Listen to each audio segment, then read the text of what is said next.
Good morning students. आज हम discuss करेंगे सेकंड लॉ ऑफ थर्मोडायनेमिक्स। इससे पहले वाले वीडियो लेक्चर में हमने zeroth law and first law को डिस्कस किया था। तो सेकंड लॉ के बहुत सारे स्टेटमेंट दिए गए, कथन दिए गए, लेकिन हम यहाँ पर दो महत्वपूर्ण कथन को डिस्कस करेंगे। फर्स्ट है Kelvin Planck statement. Kelvin Planck statement और दूसरा डिस्कस करेंगे Clausius statement.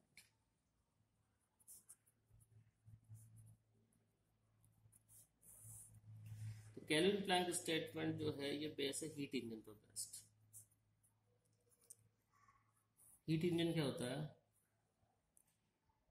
High temperature body जिसका टेम्परेचर T1 है और ये लो टेम्परेचर बॉडी जिसका टेम्परेचर T2 है। So T1 is greater than T2।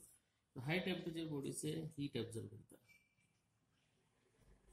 Q1 times और उसको कन्वर्ट करता है, वर्क परफॉर्म करता है W, और सम पार्ट देता है लो टेम्परेचर बॉडी को Q2। तो according to Planck's statement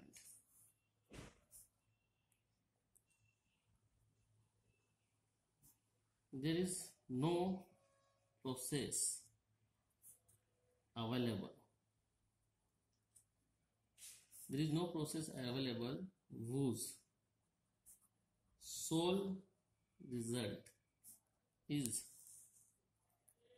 absorption of heat from reservoir and conversion of this heat completely to work. So there is no process available whose sole result is absorption of heat from a reservoir and conversion of this heat completely to work. इसका मतलब हम किसी source से किसी भी process, ऐसा कोई process नहीं हो सकता कि वो सोर्स से ऊष्मा तो ग्रहण कर ले और उस पूरी ऊष्मा को ही कार्य में बदल दे। ऐसा नहीं हो सकता कि Q1 equal to W। This is not possible according to this law. तो सम पार्ट तो आपको लो टेम्परेचर पे देना होगा। इसका मतलब है Q1 W is equals to Q1 minus Q2। This is possible. So it means इसका जो इसको हम लिख सकते हैं heat can not be converted completely to work.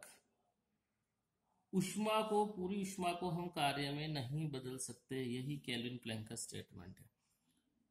पूरी की पूरी ऊष्मा कार्य में नहीं बदली जा सकती। तो W is equal to Q1 minus Q2। ये पॉसिबल है, ये नॉट पॉसिबल। अब दूसरा स्टेटमेंट दिया क्लैसियस ने, which is based on the refrigerator principle. Clausius statement of second law of thermodynamics. This is based on refrigerator principle. अब refrigerator क्या करता है? ये हमारे पास है हाई टेम्परेचर बॉडी, ये हमारे पास रेफ्रिजरेटर हो, ये लो टेम्परेचर बॉडी। तो T1 is greater than T2। तो रेफ्रिजरेटर इससे हीट लिया Q2, इस पर कुछ परफॉर्म किया गया वर्क और इसको हमने दे दिया हाई टेम्परेचर को Q1। So Clausius statement says that it is not possible for a self-acting machine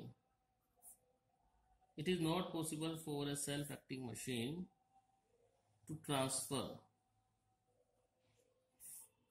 heat from a colder body to a warmer body without any support from external agency. इसको समझते हैं। It is not possible for a self acting machine, किसी भी स्वचालित machine के द्वारा यह संभव नहीं है कि वो ऊष्मा को ठंडी वस्तु से गर्म वस्तु ठंडी सेल्फ एक्टिंग मशीन, किसी भी स्वचालित मशीन के द्वारा यह संभव नहीं है कि वह ऊष्मा को लो टेम्परेचर बॉडी से हाई टेम्परेचर पर बिना किसी एक्सटर्नल एजेंसी या बिना किसी वर्क डन की उसको हाई टेम्परेचर की ओर ट्रांसफर करे। तो here Q2 plus W equal to Q1, ये तो पॉसिबल है, but if W equal to 0 then this process is not possible. तो W इक्वल टू 0 हो जाएगा तो ये प्रोसेस पॉसिबल नहीं होगा। This is Clausius statement. कोई ना कोई वर्क डन करना पड़ेगा तभी लो टेम्परेचर बॉडी से हाई टेम्परेचर बॉडी पर हीट ट्रांसफर करेगी, अदरवाइज नहीं करेगी। This is the क्लेशियस statement of second law. और थर्ड लॉ of thermodynamics.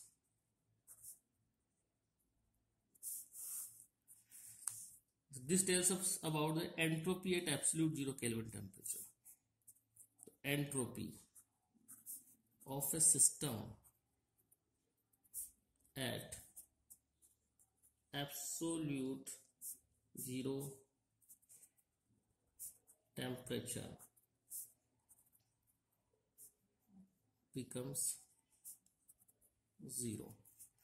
किसी भी निकाय की एंट्रोपी परम शून्य ताप पर शून्य हो जाएगी, तो एंट्रोपी वेनिशेस, और we can say that entropy vanishes, समाप्त हो जाएगी एट एब्सोल्यूट 0 टेम्परेचर का मतलब 0 केल्विन पर। तापमान केल्विन स्केल में होगा तो उसको हम एब्सोल्यूट टेम्परेचर बोलते हैं। तो एब्सोल्यूट 0 टेम्परेचर का मतलब है 0 केल्विन तापमान पर किसी भी निकाय की एंट्रोपी समाप्त हो जाएगी, वो शून्य हो जाएगी। ठीक है, तो एंट्रोपी क्या होती है? एंट्रोपी जो है measure of disorderness. Entropy is a measure of disorder in A system. कोई सिस्टम कितना डिसऑर्डर है उसका मेजर एंट्रोपी है। जैसे हमारे पास एक सिस्टम ये है और एक सिस्टम ये है, तो इसमें मॉलिक्यूल्स यदि एक ही दिशा में जा रहे हैं तो ऑर्डर फॉर्म है, और यदि मॉलिक्यूल्स जिगजैग मोशन में है इस तरह से तो ये डिसऑर्डर हो गया। तो इस डायरेक्शन में एंट्रोपी आपकी इंक्रीज हो जाएगी। थर्ड लॉ का ये भी मतलब है कि system is in its highest state of order at absolute 0 temperature. Absolute 0 Kelvin temperature पर जो हमारा सिस्टम है उसकी ऑर्डर सबसे अधिक होगा, हाईएस्ट ऑर्डर स्टेट में होगा। इसका मतलब वो किस फेज में होगा? सॉलिड फेज में होगा, सॉलिड फेज में होगा।